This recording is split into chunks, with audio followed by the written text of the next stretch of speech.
Well, we're here with Mr. Keith D. Yates, and at this event, but we're doing this for the Texas Martial Arts Hall of Fame. Right. Want to get your story. And My story. Your story in about 15 minutes.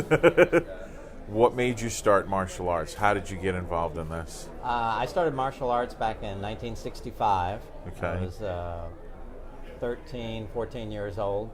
It was being offered at the rec center in Richardson, where I grew up. And in fact, Alan Steen was teaching at the rec center. Okay. In those days, he had one commercial school, and he traveled around the Metroplex teaching at YMCAs and rec centers and Redbird Armory. And he had all these little classes all across Dallas. So I was in one of those classes. And was one of the youngest students he had at the time, because most of them were men in their 20s, and there were a few teenagers, but no little kids. And in the mid-'60s, you didn't see 6-year-olds in karate class. No. So was there a reason? You know, was it as far as was it movies? Was it? Well, you know what it was? It was one of our neighbors right around the corner from us was Marion Erickson. Okay. And Jack and Marion Erickson were some of the earliest Steen students also. Okay. And I think Marion was probably a green belt at the time. And she came over and was talking to my mother about karate classes and how great it was and so forth. And so my mom actually said, well, they got that karate class up at the rec center. And so because of Marion talking to my mom, okay, so that's who got me hooked up with Mr. Steen. And ironically, Marion Erickson and I made black belt the same day, 3 years later. After you went through your first class, what was going through your mind? Well, this is fun. Okay, it was still fun. It was still fun. And even now, kids and adults, karate is a fun activity. We didn't have all the stuff on TV, although there was, I think, the original Kung Fu series was back in the 60s and so forth. At the time, I didn't realize how hard of a taskmaster Mr. Steen was, because looking back on it, some of the things that he put us through, basically that he had gotten from Jun Rhee, which is a very militaristic style of Taekwondo. And we just thought that's the way it was. And then later I found out from years later that Texas was a particularly hard style of martial arts.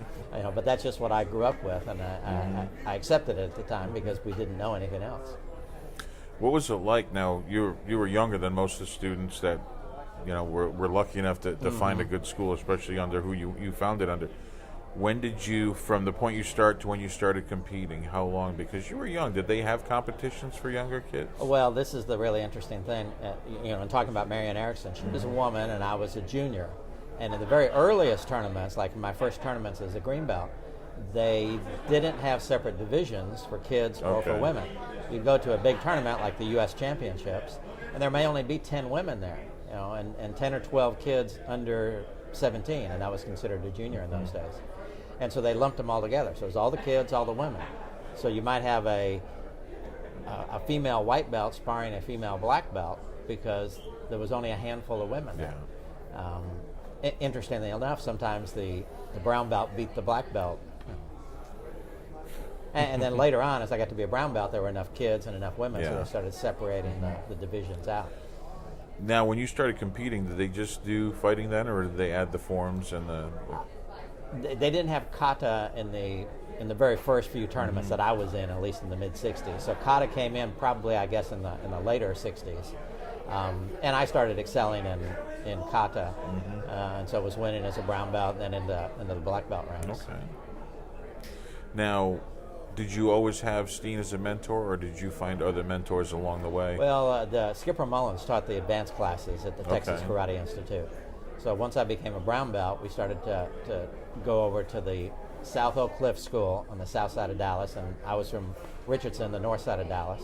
And in fact, the Ericksons, because I couldn't drive, I'm 16, would come by my house, pick me up, and we'd drive all the way across Dallas to the Oak Cliff School.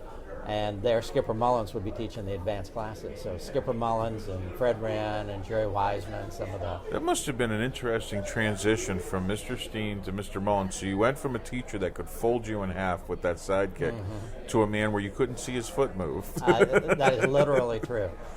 You with some of the people you could see the kick coming, and you would just barely miss the block because it was too fast to block. With Skipper Mullins, he'd kick you and you go, he just kicked me. I didn't even see it until the foot was retracting. So, and again, I didn't realize the caliber of the people that we had in Texas until later, because I was fairly isolated. Being a youngster, I didn't travel around the country doing the competitions. Those were just the people that I trained with. And then later I found out these are the best people in the United States. Yeah, so if you had traveled out, you would have found, oh my God, it would have been a huge, which for a lot of people that was the case. Right, right. know? So you've gotten to that point. Now, when did you start teaching? Was it when you became a brown belt, or? Yes, because frankly, Mr. Steen was not, by that time there were more kids involved, and Mr. Steen was not particularly enamored of teaching little kids. So when I was a brown belt, I was teaching the junior classes at the Texas Instruments. Okay. And so we had junior classes there, and so I started teaching as a brown belt. And in fact, I've been teaching continually since like 1967. Yeah, you've stayed continually in this for a long time, longer than a lot of people you've been active in it. But you've also a lot of accomplishments. I mean, how many books have you written now? A dozen. A dozen books. Yeah. And it's not just, a lot of people can write books, but you write books that captivated a lot of people, and it's sought after. You're a sought after writer. How does that made you feel? I mean, that's a different kind of acceptance. Well, I mean, I do it because of the love of the martial arts. And I've told this story before, that when Demetrius of Annis was killed in the plane crash in 1980, and there was the funeral there in Dallas, and all of the luminaries, at least of the local martial arts community, and Chuck Norris was there because he was filming in Texas at the time. And I was standing there looking around, and I said, gosh, somebody needs to write about this event and about the honoring of Demetrius. And so I wrote a little article and sent it off to Black Belt magazine. And they ran the article, and then the editor actually called me and said, hey, I really like your writing style. Would you write more for us? And so my first feature article was actually a biography of Alan Steen.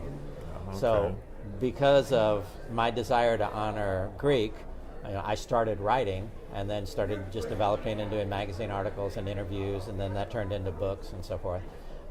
But I do it out of a love for the martial arts and a desire to popularize the true traditions of the martial arts, because there's a lot of, pardon me, crap out there too. There is. What's martial arts like for you today? Well, I'm really humbled and proud to be able to continue on the traditions of Alan Steen and Skipper Mullins and Jim Harrison and all the founders.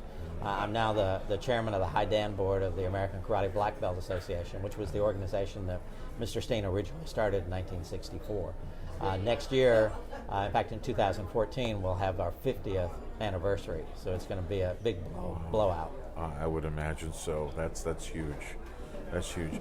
And being a part of that, your influence in it, you also have a Christian martial arts organization, am I correct? I'm also the chairman of the Gospel Martial Arts Union, which is an international ministry. It's actually headquartered in Indianapolis. I didn't found it. It was founded by a couple of pastors, actually 20 years ago. But I served on the board for a while, and then a couple of years ago they invited me to take over the chairmanship of the board. And in fact, I did my master's thesis at seminary on the spiritual aspects of the martial arts, and turned it into a book called Martial Arts and Christianity. Okay. As a matter of fact, I think one of my students has that book, and he's been telling me about it. I think Dave Skelton has that book. I'll sign a copy. I'll have to grab that one. Well, we're here also for a special thing, and I do want to ask you about this. And this is for the induction of Grandmaster Jim Harrison into the Texas Martial Arts Hall of Fame. Right. How do you feel about that? Oh, I mean, that's outstanding. I mean, earlier last night, Dan Anderson talked about becoming a true black belt here in Texas, and Jim Harrison is a true Texas black belt. I was there when he fought Fred Wren for the U.S. Championships back in the late 60s. I actually took the film of he and Victor Moore when they had their first full contact fight. That was the same night that Joe Louis knocked out Ed Daniel. Yeah. So that's your film. That's my film that I took. And, I've seen it over and over again. Yeah. The clips of, especially the Ed Daniel. Well, it was actually fight and all Marion that. Erickson's camera. Yeah. And she handed it to me and said, "Here, film this fight." So it was her camera, but I filmed the fights. Very good. So, how has Mr. Harrison influenced you? In what ways? Well, just the tenacity, and I was a youngster at the time, and you're looking at these guys, and again, we don't realize it because we're involved with Fred Wren and Skipper Mullins and all these guys. But here comes Mr. Harrison, a police officer. You know, he wore his black T-shirt to hide the bullet holes and supposedly the bullet holes and knife wounds on his torso that he'd gotten from arresting bad guys. And he was just the epitome of the tough, blood and guts karate guy, and he just fit in with all of the other Texans, and he's just an outstanding individual. And later, I mean, as a kid, you just look up to these guys, but later, as you get to know them and they become your contemporaries, you find out that they're really wonderful human beings too, as well as outstanding martial artists. They're just good people, and Mr. Harrison certainly fits into that category. Well, I sure do thank you for your time. Thank you for being here. Thank you for doing this interview. Sure, it's an honor to be here. You have a great day, Thank sir. you.